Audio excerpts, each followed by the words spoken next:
की आवश्यकताओं को संतुष्ट करना है। लोगों के पास जिस चीज़ की आवश्यकता है, जिस चीज़ की कमी है, उस चीज़ की कमी को उन्हें उपलब्ध कराकर उनकी इस नेसेसिटी को पूरा करना है और उन्हें सेटिस्फाई करना है। ये सेटिस्फैक्शन कैसे मिलेगा उन्हें? कि आप उनके लिए कुछ प्रोडक्शन करेंगे, उत्पाद बनाएंगे और सेवाओं को सृजित करेंगे। ये उत्पाद और सेवाएं जब आप बना लेते हैं तो इनका मूल्य निर्धारण करेंगे, वितरण करेंगे, संवर्धन करेंगे, ताकि आपके ऑर्गेनाइजेशनल ऑब्जेक्टिव्स को पूरा करने में योगदान आपकी एक्टिविटीज से मिल सके। तो हम निष्कर्ष के रूप में ये देखते हैं कि मार्केटिंग किसी सामान को बनाकर किसी उपभोक्ता तक पहुंचा देना ही नहीं है, बल्कि वो सारी एक्टिविटीज हैं जो सामान की सोच से, परिकल्पना से शुरू होती हैं और उनके कंजम्पशन के बाद तक भी चल सकती हैं, जिन्हें हम आफ्टर सेल सर्विसेज के नाम से जानते हैं।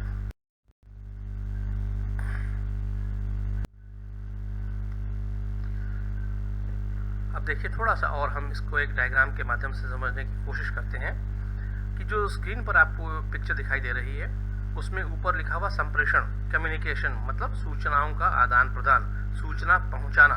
सूचना उद्योग से बाजार की तरफ जा रही है। बाजार का मतलब है बायर्स की तरफ जा रही है, क्रेताओं का समूह, जहां पर आपके सामान के पोटेंशियल कस्टमर्स हैं।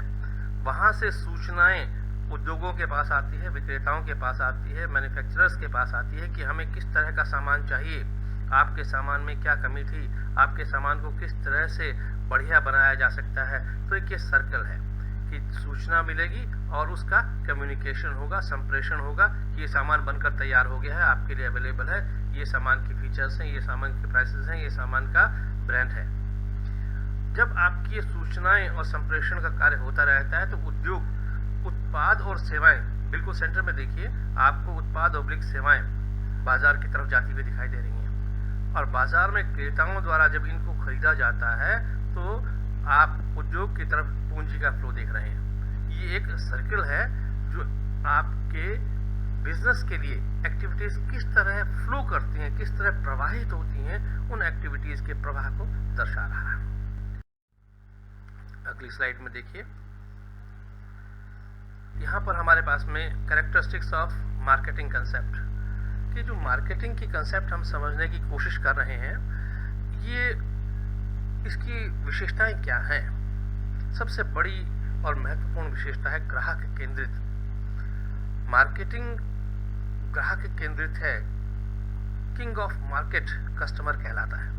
कस्टमर क्या चाहता है, कस्टमर कहाँ चाहता है, कस्टमर किस रूप में चाहता है, कस्टमर किस प्राइस पर चाहता है, हर इच्छा कस्टमर की हमें जाननी पड़ेगी और उसकी हर इच्छा को जानकर उसी के अनुरूप हमें प्रोडक्शन करना पड़ेगा, प्रोडक्ट और सर्विसेज का। तभी हमारे ग्राहकों की संतुष्टि हो सकेगी। हमारा दूसरा फीचर है ग्राहक की संतुष्टि।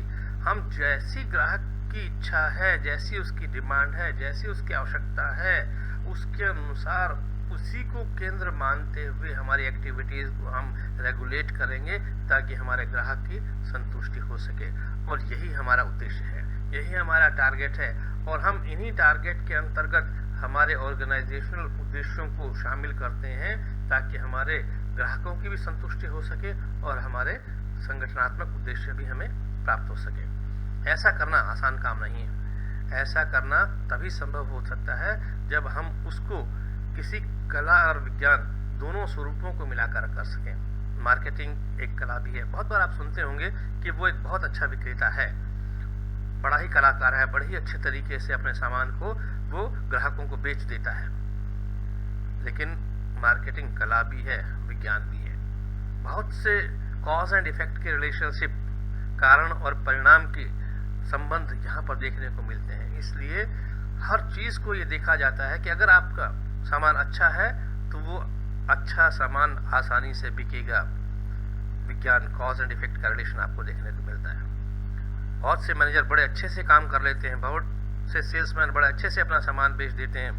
कला, इसलिए मार्केटिंग कला भी है, विज्ञान भी है, लगातार चलने वाली प्रक्रिया है, कभी समाप्त नहीं होने वाली। ऐसा नहीं है कि साल में एक बार आपने मार्केटिंग का कार्य कर लिया, उसके अंतर्गत आने वाली प्रक्रियाएं कर ली, वो एक्टिविटीज कर ली तो उसके बाद नहीं करनी है, ऐसा नहीं है। ये एक लगातार चलने वाली कंटिन्यूअस प्रोसेस है। ये अगला देखिए ये